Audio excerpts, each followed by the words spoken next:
ওই আদিত্য, কি স্যার? বেতন তো দিছি। ও তোর তো ক্লিয়ার না?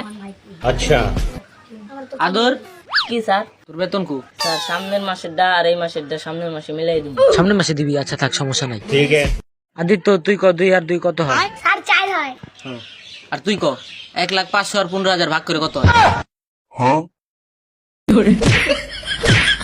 এত সহজ একটা প্রশ্নের উত্তর পারে না। আদিত্য, এক খালি ডিম যদি 40 টাকা হয়, তাহলে একটা ডিমের দাম কত? 10 টাকা। তুই ক। মনে কর ডাইন সাইড থেকে একটা ট্রেন 100 কিলোমিটারের গতিতে যাইতেছে, আর বাম সাইড থেকে একটা ট্রেন 50 কিলোমিটারের গতিতে আসতেছে, তাহলে নিউটনের বাড়ি কোনে? এত সহজ একটা প্রশ্নের উত্তর পারে না। তুই ক অ্যাপেল অর্থ কি? আপেল। বাহ, তুই তো খুব ভালো স্টুডেন্ট। তুই ক আকাশে কয়টা তারা?